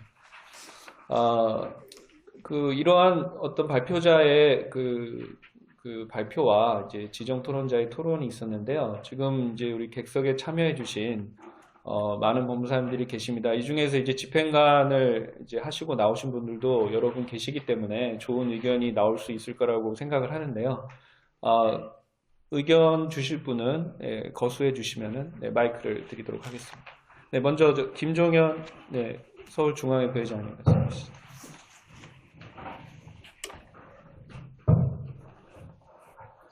안녕하세요. 김종현 법무사입니다. 저는 그 집행관 제도 측면하고 수입 측면하고 그다음에 업무 측면 짧게 해서 한 2분씩 이렇게 요구합니다. 집행관 제도는 우리가 형의 집행과 민사 집행으로 나눌 수가 있겠는데, 형의 집행은 검사가 교정 공무원을 통해서 형을 집행하고 경찰 공무원 협조를 하고 또 우리 집행관 일징 수명령 제도를 통해서 형의 집행을 완수를 합니다. 민사 집행의 경우에는 판결에 의해서 집행을 국가가 할 수 없기 때문에 직접적으로 나서서 한다는 것은 요즘 최근 문제가 되고 있는 필수적 변호사 강제제와 같이 변호사가 국민의 세금으로 일방의 편을 들어주고 타방의 이익을 주는 이런 부분들도 있기 때문에 집행관 제도가 생겨난 게 아닌가 싶습니다. 국가가 직접 개인의 재산을 경매를 해가지고 이쪽에다 주면 그것이 불합리하다 여러 가지 불편이 있기 때문에 국가가 직접 개입을 하지 않으려고 하는 그런 제도 측면이 있는 것 같습니다. 그 중에서 고위직 공무원을 또 택한 이유는 검찰 법원에서 근무했던 사람은 원피고가 또는 고소인 피해자 피고소인 간의 그 과정을 수십 년 동안 지켜보면서 과연 어느 것이 현장에서 적합한가 이런 것들 때문에 그 사람들을 집행관으로 특별히 임명하는 게 아닌가 그렇게 생각을 해봅니다. 다음에 수입 면에서 보면은 집행관 수입은 부동산 경매 수수료 제일 많습니다. 그 다음에 동산의 압류, 가압류 집행, 그 다음에 경매, 현황조사, 송달 이렇게 그 다른 수입이 됩니다. 그런데 아까 조금 전에 말씀하신 대로 현황 수수료, 송달 수수료, 동산 집행, 경매 수수료는 정말 미약합니다. 거기에는 생명까지 담보가 되어 있습니다. 제1대로 제가 여수공항 외항에서 파나마 선적을 제가 압류를 하러 갔습니다. 서울에 있는 김현장에서 압류 통계서를 가지고 통역사를 데리고 왔습니다. 그래서 통통배를 타고 30km 외항에 나가서 압류를 하러 7층 사다리가 있는데 올라가서 선장한테 통역사에서 선박중서 항해일지 내놔라라는 집행관에다 압류를 한다. 압류 못하겠다는 거예요. 그랬더니 사다리를 올리라는 겁니다. 추락을 하는 거예요. 너 이러면 안 된다. 너는 큰일 나. 너는 바로 군 출동한다. 이건 안 된다. 이런 생명의 위험이 있습니다. 그렇기 때문에 동산 수수료등이 아주 미약한데도 불구하고 경매 수수료에 따라서 거기에 보상을 해주는 그런 정도라고 생각합니다. 그리고 그 수입이 최근에는 아주 투명하게 전산화가 돼가지고 지금 제가 알기로는 전국 평균으로 해가지고 월 한 2천만 원 정도 되지 않나 싶습니다. 근데 집행관은 그 세금 비용 떨 게 없습니다. 거의 인정받습니다. 36%, 그 다음에 3.6% 부가가세, 40% 세금 뗍니다. 그 다음에 직원이 1.8명 정도 있습니다. 한 명은 기사같이 데리고 다니는 사람, 한 사람은 여직원 절반 정도, 남자 직원 절반 정도 해서 한 1.8명 정도 급여를 줘야 됩니다. 연간 2억 4천, 2억 5천 되면 그 사람 수입 한 5천 정도 주고, 그 다음에 세금하고, 그러면 성기가 고창은 8,700, 9천 됩니다. 그 사람들 어디 가서 밥값 10원도 안 됩니다. 집행관은 어디 가면 밥값 그 정도 다 내야 됩니다. 그런 거에서 그 정도 수입을 맞춰서 대법원에서 집행관 숫자를 조정하는 것으로 알고 있습니다.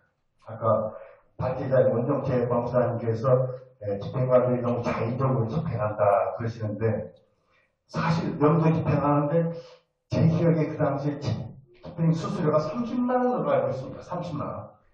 그 다음에 창고 비용 이거는 채권자가 부담합니다. 채권자가. 그거는 그 집행관이 쓰는 게 아니죠. 근데 당사자끼리 이삿짐센터하고 합의해가지고 이건 내십시오. 대신 집행관수는 30만 원. 그러니까 하루 종일 걸릴 경우도 있습니다. 하루 종일. 꽃가게 명도를 하는데요. 화분 포기할 수도 없습니다. 이 트럭 하나에 한 층밖에 못 삽니다. 수십 트럭을 나갑니다.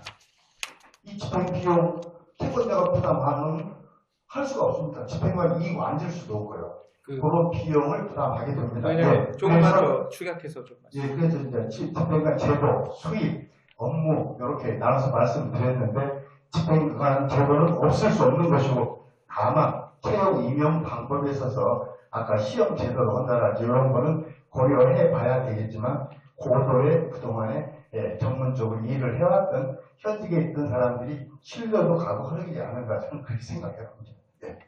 네, 말씀 감사합니다. 네. 우선은 이제 부산의 대정부 회장님 마이크 넘겨주십시오. 집행관 경험도 없이 이 논제를 가지고 연구해 주신 원정채 법무사님, 이성준 법무사님 대단히 수고가 많았습니다. 저는 두 분이서 다루지 않는 부분을 두 가지만 간단하게 저의 개선 방향에 대해서 어떤지를 한번 제가 묻겠습니다. 하나는 지금 현재 그 집행관 사무원들이 제일 불친절하고 우리 실무상 가장 문제가 많습니다. 왜냐하면 아까 이성준 법무사님께서 지적해 주신 대로 이 뭐 특별 공무원이다 보니까 4년만 적당하게 끼우고 넘어가 버리면 그래가 돈만 좀 미리 수입을 가져가면 그만이거든요. 그래서 예를 들면 사명감도 없고 자긍심도 밑에 또 그 밑에 사무원들은 집행관이 많이 나가고 자기가 돈을 잘 내가니까 이 진짜 자긍심이 없고 사명감이 없습니다. 이 사무원들이. 그래서 저는 1차적으로 법원 주사보나 주사를 여기 사무원으로 발령을 내서 1차적으로 결국은 나중에는 처음부터 다 할 수는 없으니까 1차적으로 그러면 이 공무원 신분을 가지니까 자기가 그렇게 함부로 못하지 않습니까? 그래서 저는 개선 방향에 대해서 법원 주사보로 하여금 집행관 사무소에 그 집행관 보장하는 개장으로 그리 발령을 했으면 좋겠고 또 여러분들 다 우리 오셨지만 송달 부분에 상당히 어려움이 많았을 겁니다. 송달. 이 송달에 대한 뭐 진행을 할 거 아닙니까? 저 같은 경우는 안에 아는 법정 갱의 송달을 시켰습니다. 이 친구들 전부 다 사무원을 시켜놓으니까 삐쩍하면 가봤고 없으면 폐범부제가 돌아버립니다. 그러니까 이게 참 송달이 문제도 그래서 아예 막 이 송달 부분을 막 그냥 전담으로 법정 갱의 쪽으로 좀 인원을 정원해서 일을 했으면 좋겠고 또 저 동료 우리 법무사 한 사람은 일을 어떻게 그러면 집행관 송달을 하느냐 이 물어보니까 처음에 할 때 이 어려운 거는 미리 오해물을 줬답니다. 당신이 한 번 가든지 두 번 가든지 이 송달을 확실히 해보소. 그러니까 미리 오해물을 줬다는 거야.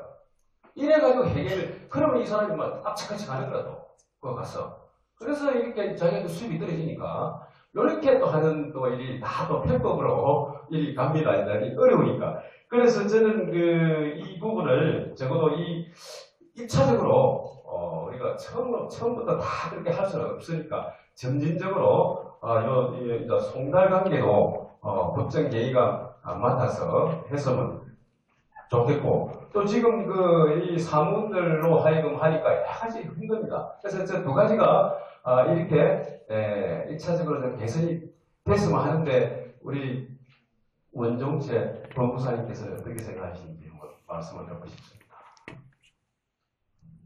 예, 제가 사무원을 다루려고 했는데 다루진 않았고요. 근데 말씀하신 대로 사무원 제도가 지금 실질적으로 십수년 된 집행사무원이 집행관보다 더 낫다는 얘기도 있는데 그게 이제 오래된 경험이 있겠지만 오래된 경험을 가지고 이제 어떻게 보면 발전적으로 해야 되는 발전적이 않는 폐쇄적인 그런 부분이 상당히 많습니다. 그래서 산모제도도 개선이 돼야 되는데요. 저는 이제 법원 경력직으로 개선돼야 된다고 생각은 해본 적은 없습니다.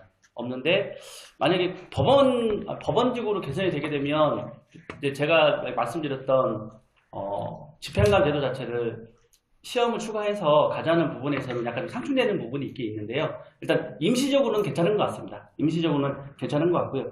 송달 부분도 사실은 굉장히 민감합니다. 송달이 저도 이제 집행관 송달을 해봤지만 솔직히 저는 편법을 씁니다. 근데 집행관 왜냐면 이게 내일까지 집행 송달을 해달라고 하는데 그렇다면 결국은 집행관을 통해서 가야 되고 그러면 그 밑에 있는 집행 사무관한테 가서 이제 해야 되고 그게 이제 현실적인 문제는 사실이거든요. 그래서 가장 개선돼야 될 부분이 저도 송달이라는 걸 충분히 인지하고 있습니다. 그래서 그 송달 부분과 그 법적인 송달도 굉장히 한 좋은 방법인 것 같습니다.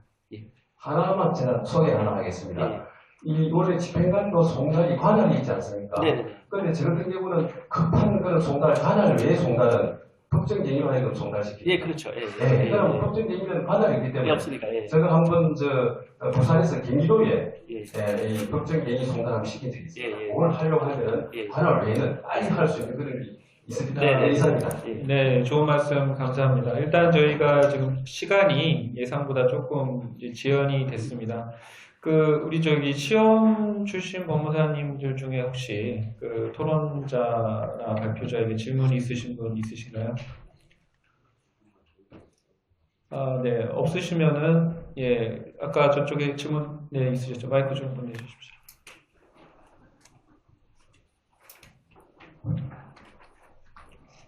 예, 법무사 임승완입니다. 제가 짧은 시간에 간단하게 말씀드리겠습니다. 경험한 거. 우선 송달 문제가 중요한데 법무사하고도 직격탄이 맞는 문제고요. 제가 서울중앙지방 법무사에 있으면서 서울중앙지방 집행관실에 송달 의뢰를 했어요. 목적은 빨리 하고 정확하게 하자 하는 뜻에서 했는데 나중에 일주일이 지났는데 송달이 안 됐어요. 그래서 가봤더니 그 집행관 대리들이 하거든요. 송달은. 책상 서랍이 5, 6개 들었는데 여기저기 다 주지더니 끄트머리에서 딱 꺼내놓더라고요, 내 거를. 그래서 왜 이렇게 늦었냐 그랬더니 송달이 쌓였습니다.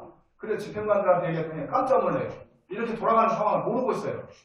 왜? 자기네들이 감독을 소홀히 하고 있기 때문에 자기네들은 그런 송달이나 이런 업무에 대해서 관여를 안고 있는 시기를 되고 있어요. 의뢰의 송달은 대리들이 하는 것이다. 또 유체동산 집행에 대해서 제가 말씀드리자면 다른 건 다 수많은 경험 제가 법무사 20년 이상 하면서 경험했는데 그런 걸 다 제껴놓고 유체동산 하면서 하나 문제 있었던 것이 성남 지원장님한테 전화가 왔어요. 제가 잘하는데 이거 판결문 받았는데 3년 4년 되도록 집행을 못한다. 서울중앙지방법원에서 해야 되고 강남구역에 있는 건물을 위해서 부패식당을 하는 중인데 유체동산 압류를 해서 인도를 해야 된다. 그래서 이제 판결문으로 보내라 했어요. 그래서 집행관실에 가서 상의했더니 누구라고도 공개할 필요가 없습니다. 몇 년 전 얘기인데 집행관한테 가서 얘기했더니 대리한테 얘기하라고 해요. 대리한테 가서 얘기했더니 현금으로 400만 원을 갖고 오라고 그러더라고요. 왜 그러냐 했더니 그렇게 하는 건 동원하기 어렵습니다. 그래요. 어쨌든 제가 지원장한테 부탁을 받은 상황이니까 그거 틀림없이 해줘야 되겠더라고요. 그래서 400만 원 갖고 오라고 내가 돈을 건네면 배달사고가 날 수가 있으니까 둘이 맞대미해서 대리하고 그 집행 채권자하고 얘기를 하게 해서 400만 원을 갖다 줬습니다. 그랬더니 나중에 바로 집행을 했어요. 3, 4년간 못한 거를. 어떻게 했느냐. 경찰서에다가 공문을 해가지고 경찰 일개 소대를 출동을 시켜가지고 했어요. 그런데 왜 그동안 집행을 못했느냐. 그 여자 주인이 집행으로 나오면 7층 꼭대기 국기봉에 올라가가지고 집행하면 뛰어내린다 보니까 집행을 못하고 있었어요. 겁나니까 집행하다가 사람 뛰어내리면 큰일 나잖아요.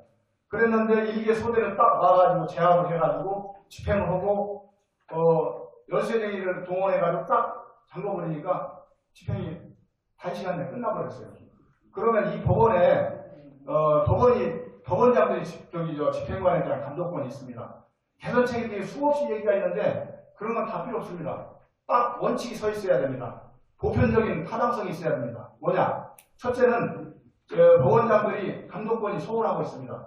제가 듣기로는 법원장들하고 집행관들하고 정기적으로 식사를 합니다. 또 집행관들이 국장, 과장하다 나간 분들이기 때문에 다 지면이 뭐 옛날에 입회하고 다 뭐 친분이 있는데 감독권이 소홀해지기 마련입니다.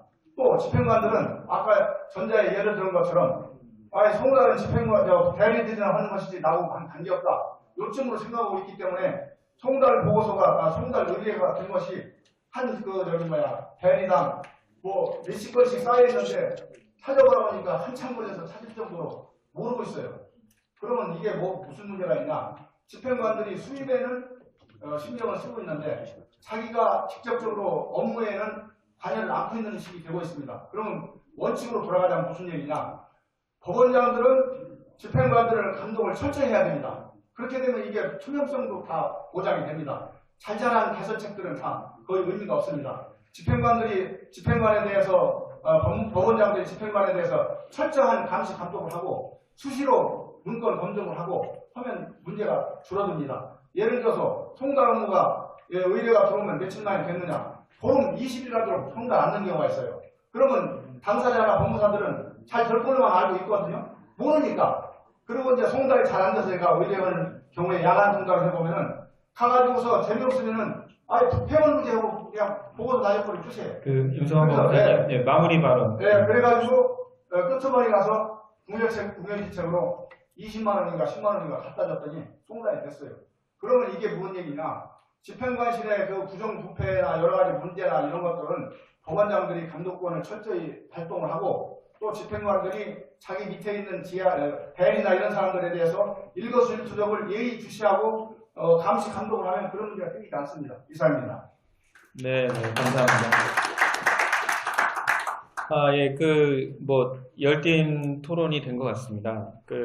오늘 이제 제가 이 원정채 법무사님의 그 연구 발표에 의해서 몰랐던 사실을 제가 많이 알게 됐고요.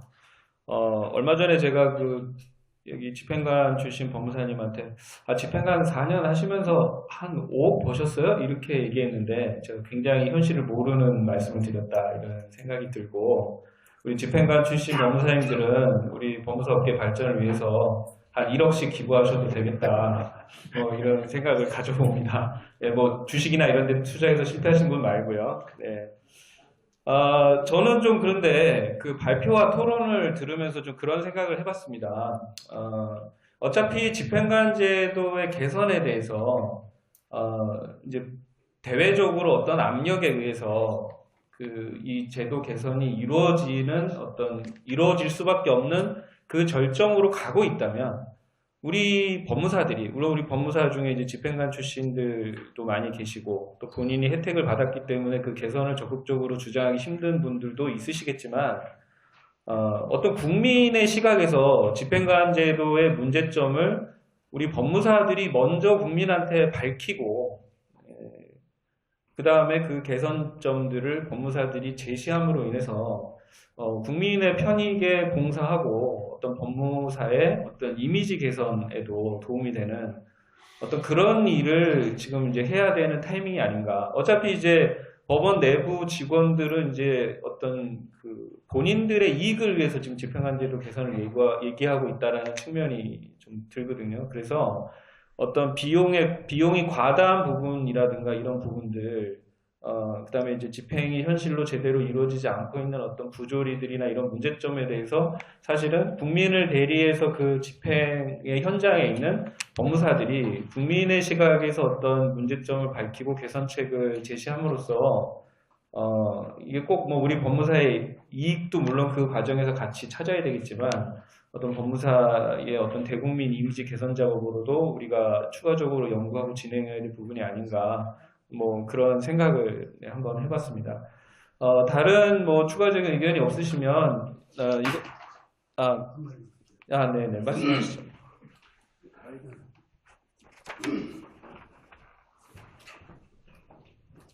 죄송합니다. 제가 간단히 서울중앙회장 노영석입니다. 이 집행관 제도가 우리 법무사 시위에서 이렇게 논의한 것은 우리 나름대로 법무사한테 어떤 이득이 있을까, 어떤 의미가 있을까가 중요한 것 같습니다. 저는 집행관을 했지만은 꽤 오래전에 했고, 또 집행관 제도를 저희들 손으로 다 만들었기 때문에 할 일이 너무 많으면 다 생략을 하고, 무슨 미래지향적으로 현재 지금 분명한 것은 법원에서 집행관 제도를 개선하기 위해서 원칙 정해가지고 하는데 거기서 법무사와 관련된 부분은 제가 생각하는 세 가지입니다. 하나는 법무사 시험, 집행관 시험 의시 자격에 법무사 자격이, 법무사 경력이 어떤 조건으로 하여도 저희들이 연구를 해서 법원에다 제출하고 하는 기업입니다. 또 한 가지 중요한 것은 지금 일본에서도 그렇고 우리나라에서 그런데 집행관 제도 이것이 판결 권리가 확정이 되면 반드시 집행을 해야 되니까 이것은 불가피합니다. 왜냐하면 이 집행 단계가 없으면 판결이 의미가 없기 때문에 어느 나라는 불가피합니다. 그건 사실은 아까 여러 가지 우리 연정철 변호사님 먼저 수입 얘기 많은데 저는 집행관을 지내온 사람으로서는 여기 다른 분들도 그러실 겁니다. 극히 일부만 보고 계신 겁니다. 집행은 굉장히 어려운 일이 많습니다. 힘듭니다. 그리고 수입 그렇게 많지 않습니다.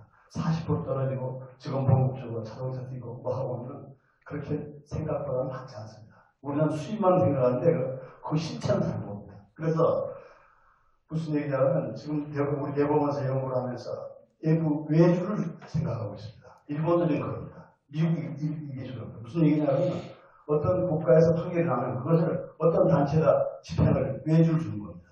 용역을 주는 거예요. 그래서 우리 법무사 단체가 지금 대법원에서 연구하고 있는 법무사 제도 이 부분의 한 부분에 법무사 단체가 그 집행을 그 용역을 받을 수 있는 그러면 국가도 이기고 우리도 이기고 법원도 이기라고 하는 그런 부분에 한 연구를 해서 이 법무사와 관련된 집행관들과 귀한 시간을 내서 이렇게 토론한 이 의미가 가진 의미를 이렇게 애쓰고 만든 의미가 퇴색되지 않는 그런 계기가 됐습니다.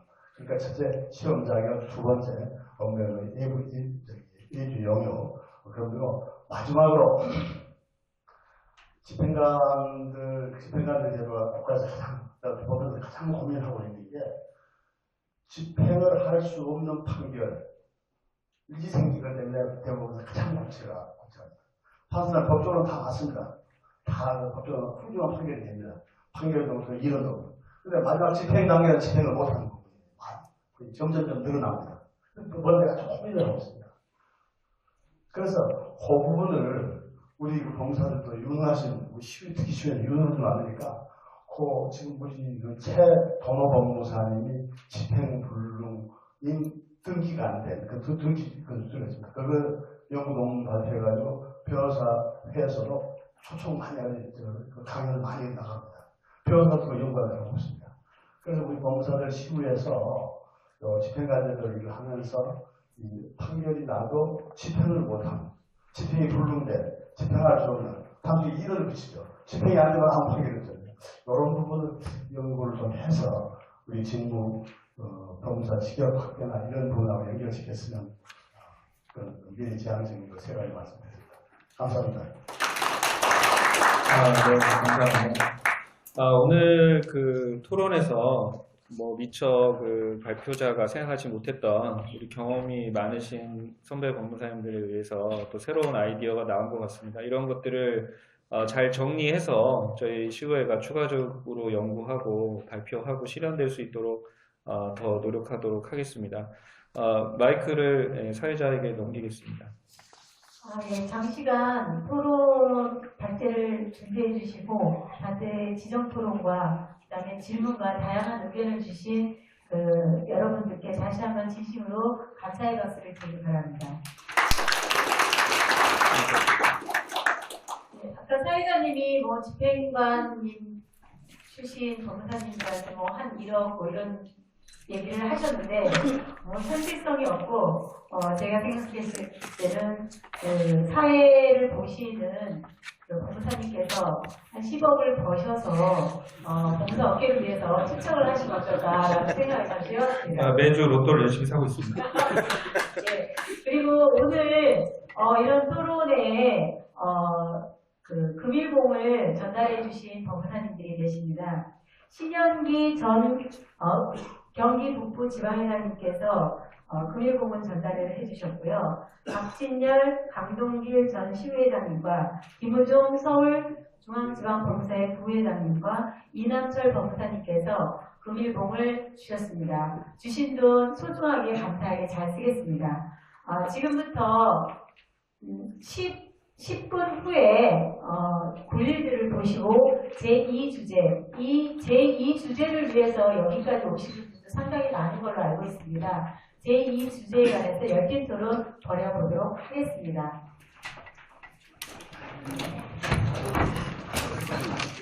아유, 고생하셨습니다.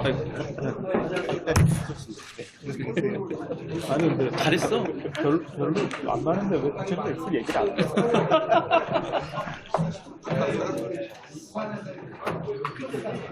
아니 근데 아까 그 회장 말씀 금액을 안 받을 거예요. 왜 그러냐면 금액을 집행관 나오려고 하겠어 그렇게. 네.